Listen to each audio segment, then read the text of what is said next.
Hello everyone, welcome to the 30-second tutorial in Python. Today we're going to take a look at Python sets. It's me Sairam and I'll be your host for today.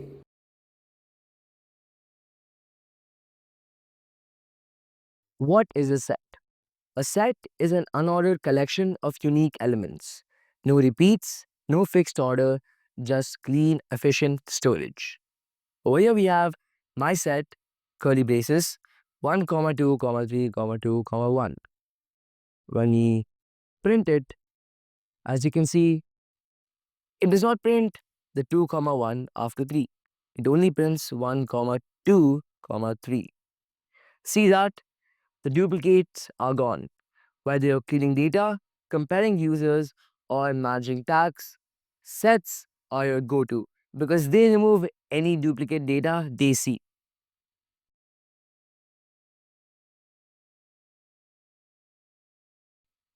Let's look at how do you make one.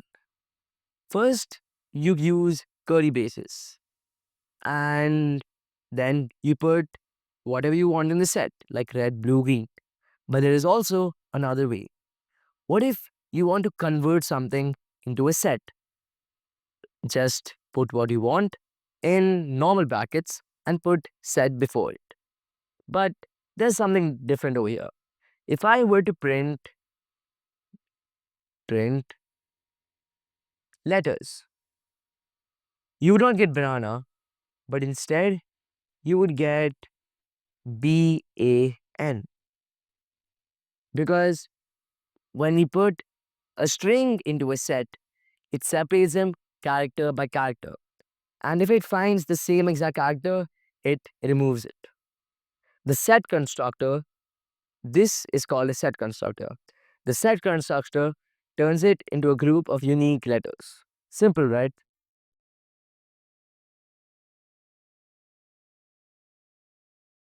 Let's look at some set operations. Over here we have A curly braces 1, 2, 3 and B curly braces 3, 4, 5. And these weird symbols you see in between A and B, these are called as the set operators. The first one is a union, this bar symbol over here. It combines everything.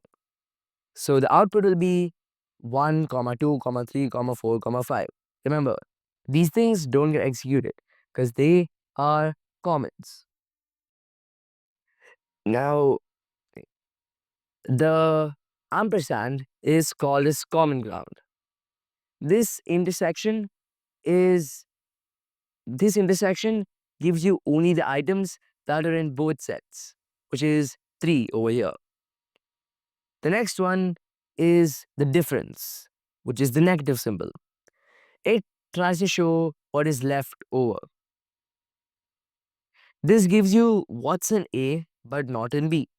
Great for spotting missing entries, like users who signed up but haven't logged in. Next, we have symmetric difference. This one is a bit tricky, but it tries to find what is unique to each set. It returns elements that are either in A or B, but not in both. Basically, it subtracts the overlap.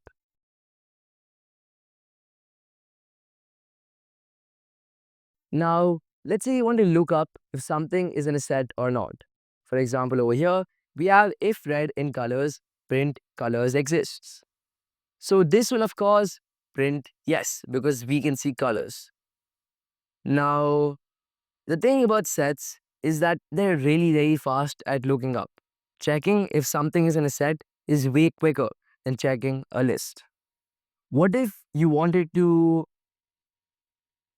check how many things are inside the colors set? Then we're going to use length, which is short form for length. So this will of course tell us 3.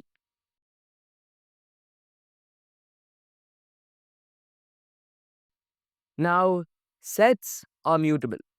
We can use things like add, remove, and discard. We use add to insert new items. If you want to read something, like in list, we use remove. But it will throw in an error if the item doesn't exist. But discard is much more safer. Let's say if you were to use purple, but purple isn't in our list. It would still not show any error. It will not crash a code if the item isn't there. When we run it, as you can see, first it prints color exists. Then it checks the length, which is 3. Now we want to print colors just to see how the add, remove, and discard affected our set.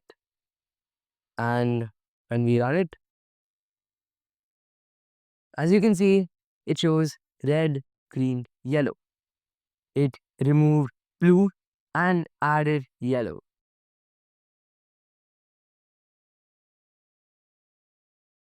Let's look at this code.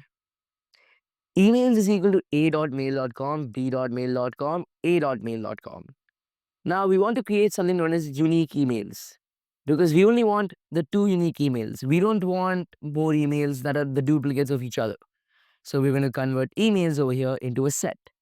And when we print the len of the unique emails, we only get 2, which signifies that a.mail.com is gone.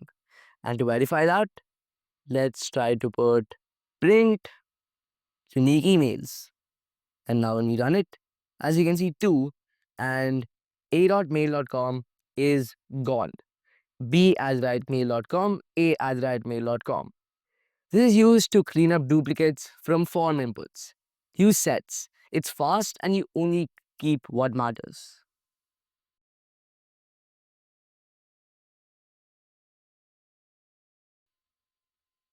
Let's look at something known as a frozen set. Frozen sets are immutable.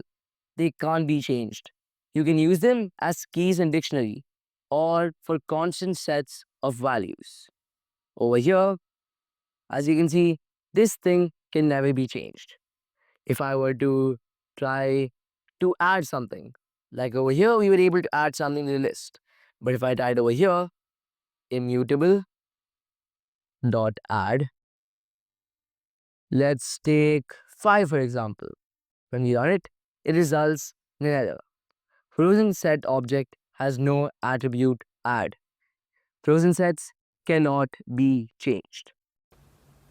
Now that you know how to use Python sets, make sure to subscribe and like the video.